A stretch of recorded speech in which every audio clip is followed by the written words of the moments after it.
c'est l'heure du gros sujet de la semaine, qui nous a été inspiré hier, puisque hier on fêtait les 5 ans depuis la diffusion du tout dernier épisode de Game of Thrones. Game of Thrones, cette série phénomène, je pense qu'on peut le dire, qui débute sa diffusion le 17 avril 2011 sur HBO aux États-Unis. 2011, cela ne nous rajeunit pas, c'était il y a 13 ans donc, et qui termine officiellement sa diffusion le 19 mai 2019 avec sa saison 8 et son épisode 6 de mémoire. Il y a eu 6 épisodes. C'est ça, il y avait 6 épisodes. Ouais, et ce qui m'a permis de me rappeler que nous, on avait eu la série 1 mois et demi après, en France, le 5 juin 2011 sur OCS Choc. Ouais. Et ce qui nous rappelle... Oui, c'est vrai que c'était... Oui. Et oui. Ce qui nous rappelle aussi qu'à une époque, les séries américaines n'étaient pas disponibles en US plus 24. En France, il aura fallu attendre la saison 3. Ah, les jeunes, vous n'avez pas connu ça. N'est-ce pas et c'est vrai que moi j'avais du mal à m'en rappeler de ce petit, cet état de fait. Game of Thrones, c'est 73 épisodes pour 8 saisons. Et pour la diffusion de sa première saison, c'est un renouvellement 2 jours après la diffusion du premier épisode. Donc HBO était fan du concept et des stats que ça avait généré. Et ça n'a fait qu'augmenter saison après saison. On voulait vous parler un petit peu de ça, ça nous permet aussi de parler un peu de Game of Thrones alors que dans 3 semaines on a House of Dragon saison 2 qui revient déjà, puis c'est un sujet qu'on apprécie. Moi j'avais une première question à ce sujet, comment tu t'y es mis? Est-ce que tu te souviens de la première fois que tu as entendu parler de Game of Thrones? J'habite... On s'en fout de où j'habitais, pourquoi je dis ça. À l'époque j'habitais... Non, dans le Kentucky. J'avais 20 ans. J'avais 20 ans. Et non, alors, je pourrais pas te dire. Moi j'en ai entendu parler. Moi je me souviens très spécifiquement que j'étais pas là le jour de la première diffusion. J'ai pas découvert Game of Thrones tout de suite. Moi non plus, je sais que j'étais avec mon ex de l'époque et qu'on a regardé le début, mais je crois qu'il y avait déjà quelques épisodes de sortie. J'ai pas le souvenir d'avoir attendu après le premier, après le pilote, donc j'ai dû regarder plusieurs épisodes à la suite. Et au début on était en mode, comme beaucoup de gens, au début on fait wow, c'est beaucoup. Enfin, il y a beaucoup de noms, il y a beaucoup de cul, il y a beaucoup de violence. Moi j'étais en mode c'est trop bien, je crois que ma meuf à l'époque elle fait non. Et je fais oh vas-y c'est trop bien et tout, et après elle fait ok. Bon, évidemment tout le monde est devenu fan elle aussi. Mais non ouais je sais plus comment je l'ai découvert, je ne saurais pas te dire. Ça devait en parler, j'étais à la fac à l'époque et on a dû en parler à la fac entre potes et on a dit putain c'est ouf cette série. C'était au même moment en plus, il y avait Breaking Bad aussi. Il y avait Breaking Bad. Donc moi à l'époque je regardais Breaking Bad, je regardais Walking Dead et je regardais aussi Battlestar Galactica. Donc ça sentait sous les dessous de bras, on va dire. non mais c'était un peu les grosses séries du moment et je pense que j'ai dû en fait, j'ai dû aussi évidemment lire des articles tout naturellement sur internet qui en parlaient quoi. Moi je me souviens que c'était l'été quand j'ai vu le premier épisode. Mais c'était pas juin, c'était plutôt la fin de l'été, tu sais, et genre, j'ai certainement des gens qui m'en ont parlé. Ils m'ont dit, toi t'aimes trop la fantasy, faut que tu regardes ça, tu vois. Mais j'avais pas encore... j'étais pas encore... je suivais pas encore toutes ces infos-là, tu vois. J'avais pas encore regardé Breaking Bad, je regardais sans doute un peu Walking Dead déjà. Mais Game of Thrones, c'était pas sur mon radar au début. Et je crois que c'est mon frère qui m'en a parlé la première fois et qui m'a dit, faut que tu regardes ça. Et effectivement, j'ai regardé le premier épisode, je me suis dit, mais attends, mais c'est trop chelou. Cette nana aux cheveux blonds platine qui a les sourcils bruns. Et j'étais resté là-dessus. C'est ça qui t'a choqué? Mais j'étais resté là-dessus comme un con, tu sais. Ouais, ok. Et puis en fait, je regarde le deuxième épisode, le troisième, et je fais, ok, non mais il y a un vrai truc. Et en fait, je me suis laissé convaincre assez vite par cette série parce qu'elle cochait beaucoup de cases de ce que j'aimais, quoi. Ah ouais. Mais même quand tu viens pas de la fantasy, même si t'aimes pas ça. En fait, c'est ça qui est fou avec Game of Thrones, c'est que elle a réussi à aller choper du grand public. Ouais, mais de l'extra large, quoi. C'est ouf. Avec un truc qui est quand même rude, quoi. Alors, on va quand même préciser que le succès de Game of Thrones, il s'établit quand même sur une saga de bouquins écrit par George R. R. Martin, qui s'était déjà vendu à des dizaines de millions d'exemplaires à travers le monde. Donc il y avait un vrai socle de fans. Donc ça n'a pas fait connaître les bouquins. Enfin si, sans doute. Mais disons que les bouquins étaient déjà connus avant. Mais en revanche, là où je trouve que c'est assez dingue, c'est qu'en fait...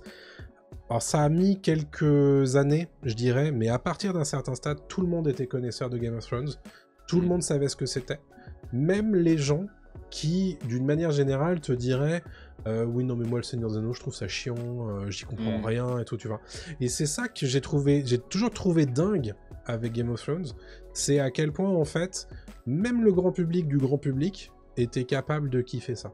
Ouais, mais je l'explique très facilement parce que c'est pas une série full fantasy, c'est une série politique avant tout en fait, Game of Thrones.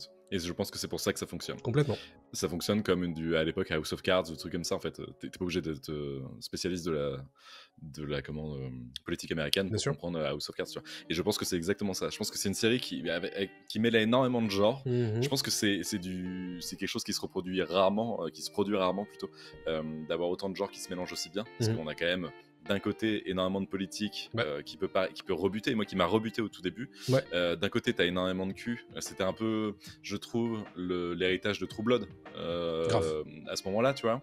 De l'autre côté t'as vachement de violence aussi, et en même temps t'as tout un univers avec, pas à la Lost, faut pas déconner, mais il y a un truc de mystère qui se crée avec les White Walkers, et tu fais mais attends, mais c'est incroyable ce que j'ai sous les yeux, parce que chacun peut prendre ce qu'il va aimer, quoi.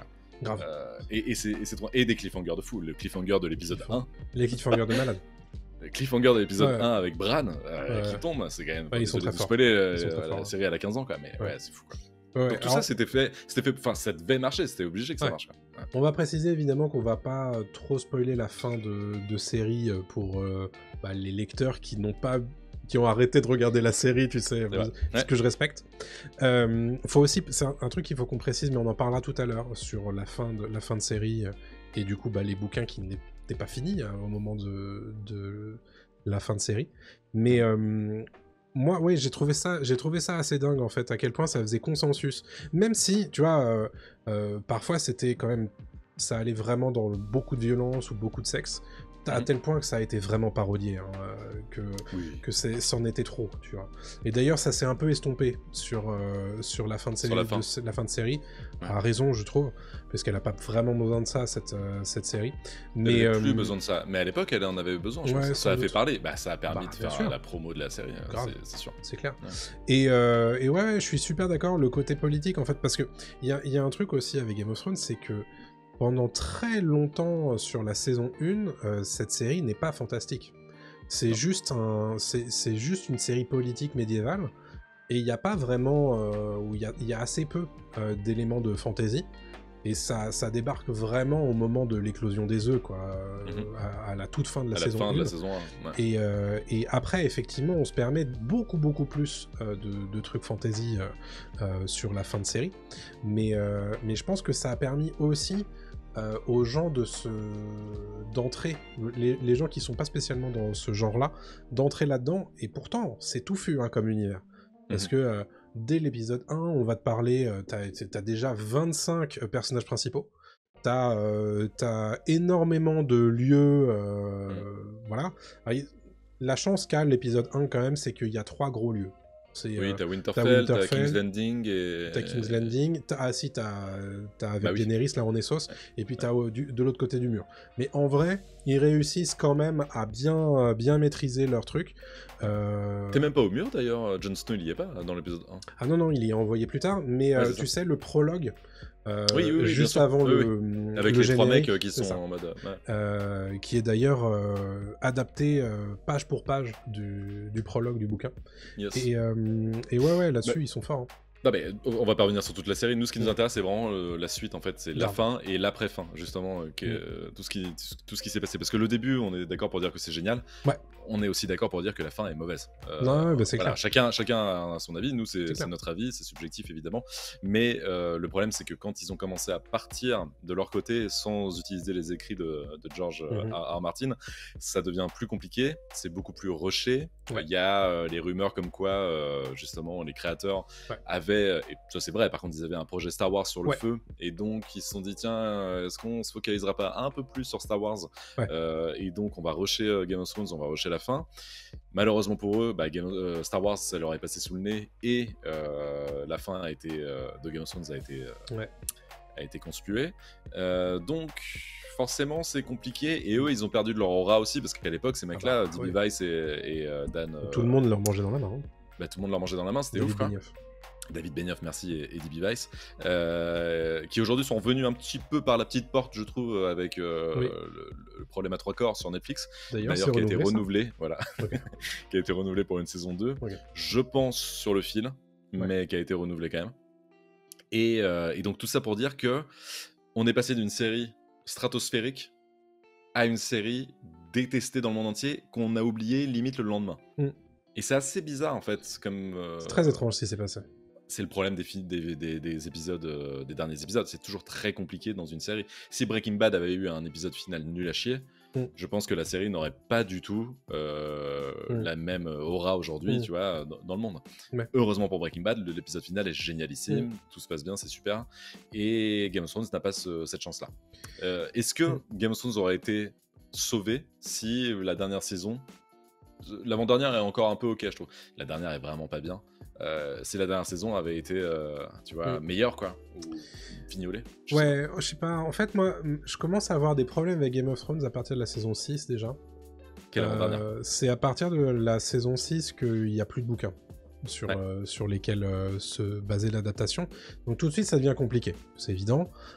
Et tu sens aussi que c'est à partir de la saison 6 qu'il faut commencer à terminer tout ça.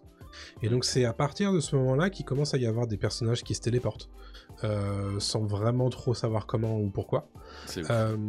Et donc c'est à partir de ce moment-là où je me dis attention, c'est en train de baisser. Alors c'est toujours très agréable. Je vais pas te dire, j'ai passé des très mauvais moments même devant la saison 8 de Game of Thrones, même si j'ai été très déçu par tous ces 6 épisodes finaux. Mais malgré tout, il y a quand même un plaisir à se retrouver dans cet univers et de voir ces personnages-là, mais comment ne pas être déçu, quoi. C'est... En fait, surtout quand t'as construit autant de personnages intéressants et mythiques, parce que c'est des personnages de télévision dont on se souvient encore, et on avait toujours peur chaque semaine après semaine qu'il y en a un qui meurt, etc. Enfin, et n'oublions pas que c'est la dernière série aussi, parce que moi je t'ai coupé, mais ça me fait penser à ça, que c'est la dernière série où on se réunissait pour regarder les épisodes. Et donc c'était vraiment... un rituel, un truc et notamment, je me rappelle très bien des 2 dernières saisons, quoi. Les 2 dernières saisons, on était tous en mode putain, qu'est-ce qui va se passer, c'est ouf. Là, il y aura la bataille, la machin et tout. Non, c'était fou. Moi, c'est un truc que j'ai jamais retrouvé ailleurs. C'est l'expérience sociale qui allait avec Game of Thrones et son visionnage. Moi, je l'ai retrouvé ailleurs une fois. Pop News, tous les lundis 20h30. C'est peut-être le seul endroit, tu vois, où j'ai vu des gens, mais vraiment dingues, mes gens à partir en vrille en disant c'est Pop News ce soir, il y a Adrien, il y a Thomas, ils avaient des t-shirts, des trucs, enfin c'était juste une folie, quoi. Tous les lundis soirs à 20h30, hein, si vous voulez vivre cette expérience sociale, voilà, c'est encore possible, donc moi, voilà, après, chacun fait comme il veut, quoi. Si vous voulez retrouver l'expérience Game of Thrones, mais... Elle est encore mieux, peut-être. Voilà. Je sais pas. Enfin, et tu vois, sur YouTube, j'ai Kitsu qui nous dit c'était la bonne époque. Mais il y a un vrai truc comme ça, en fait. De la bonne époque, c'est lundi, à la machine à café. Tout le monde a déjà regardé Game of Thrones. Et tout le monde a fait exprès de s'être levé tôt. Pour pouvoir le mater, pour pas être spoilé le jour même. C'est ça qui est ouf, parce que Gérard de la Conta ou Michel du marketing, tous les 2 avaient maté. Et c'est ça qui est cool, en fait, ça te permettait... Même si t'aimes pas tes collègues, tu pouvais au moins leur parler de ça. Et ça, c'est cool. Mais non, mais c'est ouf. Tout le monde regardait Game of Thrones. Ou t'avais les réfractaires, évidemment. Il y en a toujours, et c'est normal. Il y en a qui n'aiment pas, c'est logique, quoi. Mais on pouvait les huer, hein, évidemment. mais l'expérience sociale de Game of Thrones, c'était aussi les gens qui se réunissaient dans des bars aux États-Unis pour se faire filmer en train de réagir à l'épisode. Et parce que, en fait, c'était aussi devenu la marque de fabrique de Game of Thrones d'avoir des épisodes extrêmement marquants. Et vu que les gens, en fait, avaient lu et savaient plus ou moins dans quel épisode ça allait se passer. Et ça, c'est un truc que j'ai toujours trouvé impressionnant, c'est que la plupart des lecteurs n'ont pas spoilé les gens qui n'avaient pas lu. Et donc du coup, on fait en sorte qu'on puisse profiter aussi de leur réaction.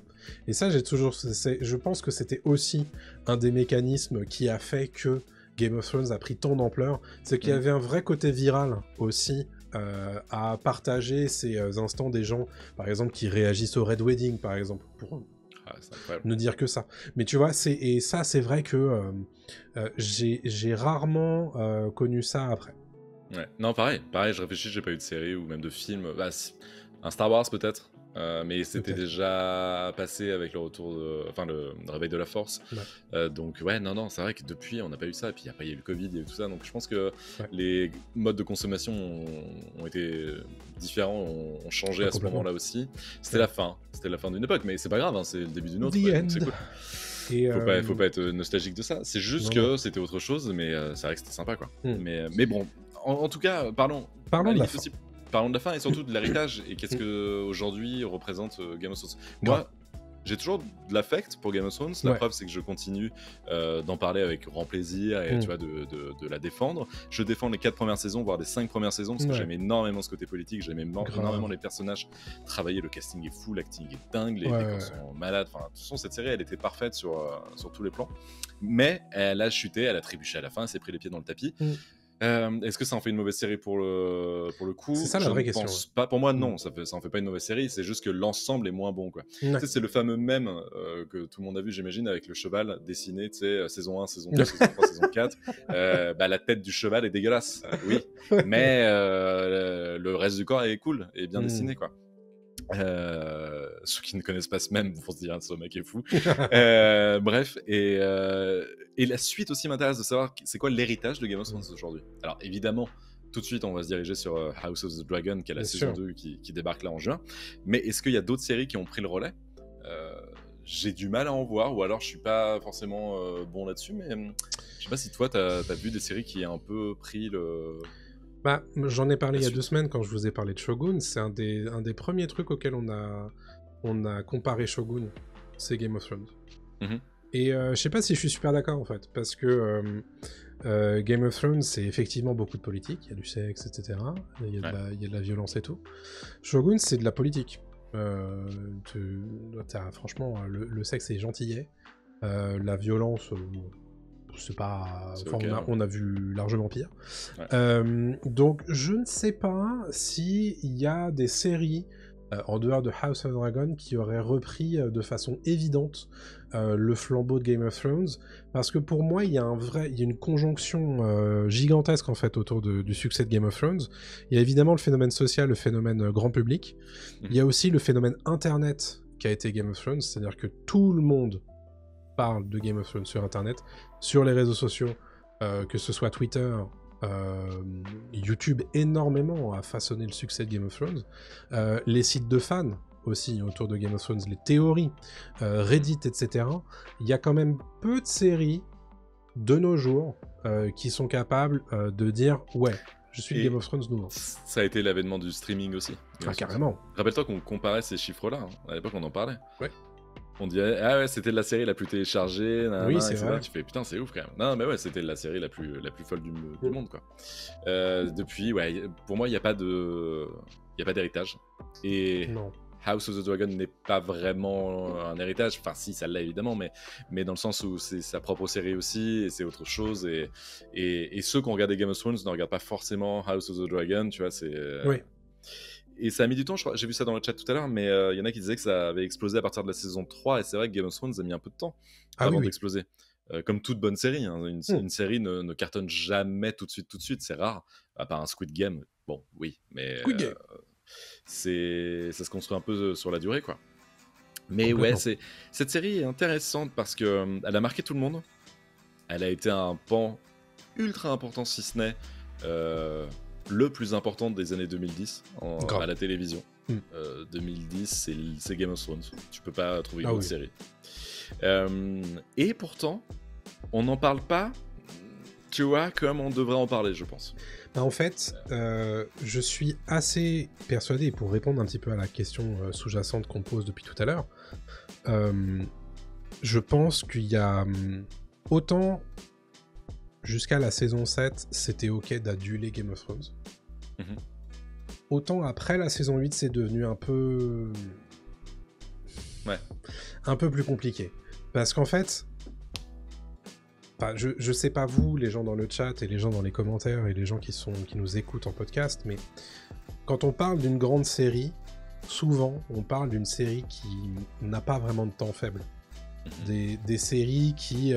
tu vois, c'est difficile de dire aujourd'hui... Bah voilà. C'est difficile aujourd'hui de dire Breaking Bad... Enfin, que The Walking Dead, c'est aussi bien que Breaking Bad. Parce que The Walking Dead a très clairement des temps faibles à partir d'une certaine saison. Et même les plus grands fans de The Walking Dead vous le diront. Est-ce que ça fait de Walking Dead une série médiocre ? Non. Mais... Elle est pas au Panthéon, quoi. C'est difficile. En fait, tu vois, la saison 8... Enfin, ils auraient réussi leur atterrissage avec la saison 8. Il n'y aurait pas photo. Game of Thrones serait forcément au Panthéon de toutes les séries, des séries films. Le fait que cette saison 8 existe, à tel point qu'un certain nombre de gens, quand même, ont lancé des pétitions. Des pétitions pour la faire refaire. Alors ça n'empêchera pas des gens de la mettre dans leur panthéon personnel, hein. C'est pas ça que je dis. Mais le consensus n'est pas là, quoi. Le consensus n'est plus là, je pense. Franck pose la question, est-ce qu'il n'y a pas un effet comme Lost avec la fin extrêmement contestée, voire considérée comme ratée ? Non, alors là, attention, je non mais voilà, mais toi tu vas défendre Lost. Non, c'est pas ça. Non, pas du... Ah bah non, au contraire. Non, okay. Je me permets de prendre la parole parce que Lost, là, c'est ton truc. Je pourrais écrire des tomes et des tomes sur Lost. Alors non, justement au contraire, Lost a commencé à affaiblir. Je parle au niveau même du consensus global. Lost a été adoré en saison 1, a commencé à être un peu regardé bizarrement en saison 2, et après a été lâché par le public à partir de la saison 3. Les vrais sont restés. Ouais. Moi j'aime énormément Lost, mais alors évidemment qu'il y a des temps faibles, évidemment que c'est pas une série parfaite, c'est une série imparfaite, mais je l'aime aussi pour ça. Ouais.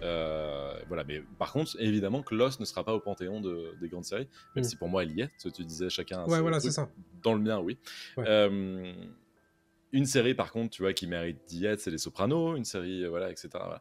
Mais en fait, c'est très compliqué de faire plaisir à tout le monde. Ah bah, on est bien d'accord. C'est ultra rare en fait qu'une série fonctionne ou qu'un film fonctionne sur tout le monde et qu'on se dise, on est bien d'accord.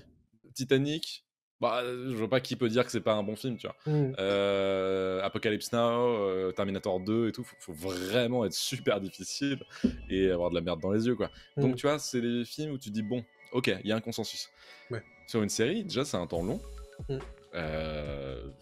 Game of Thrones, ils avaient une pression de l'espace pour réussir. Je pense que les mecs, ils étaient en finale de la NBA et ils se sont plantés, quoi, c'est tout. Non, mais c'est juste, ouais, tout à fait. Ils ont raté leur match, quoi. En fait, c'est dommage, quoi. Bah, ça fait chier.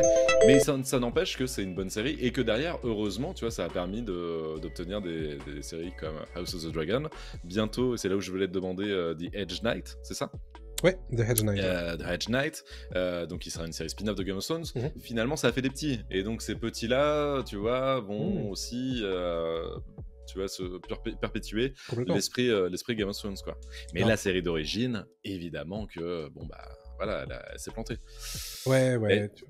C'est dommage. Mais moi, en fait, tu vois, j'ai vécu un petit peu la diffusion de House of the Dragon un petit peu, la tête dedans, quoi, et à discuter beaucoup avec des gens, des fans notamment de Game of Thrones, etc. Et tout de suite, à partir du moment où la saison 1 de House of the Dragon a été diffusée, les gens disaient déjà ça va être mieux que Game of Thrones.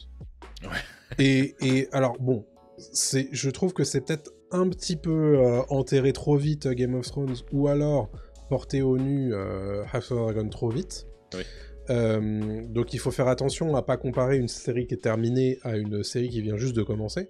Bien sûr.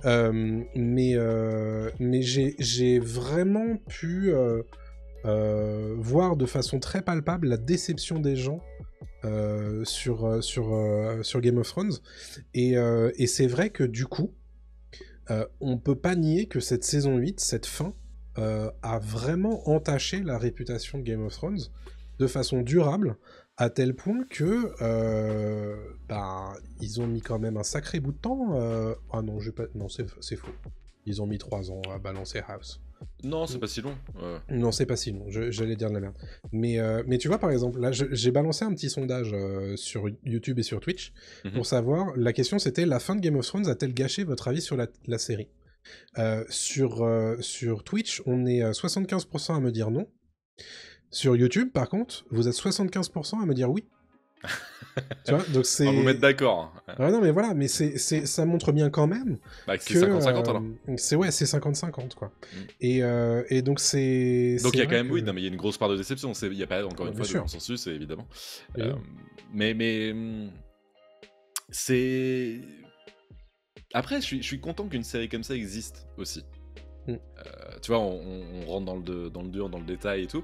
Faut pas oublier qu'une série comme Game of Thrones, tu l'as dit en préambule, sur le papier, ça doit pas forcément fonctionner, un truc comme ça, quoi. Ça doit pas toucher un grand public comme ça a touché un grand public aussi large, quoi. Et c'est impressionnant qu'une série comme ça ait existé, qu'on ait connu justement cette ferveur, qu'on ait connu cette envie d'aller plus loin à chaque fois avec les personnages et tout, pour un truc qui est...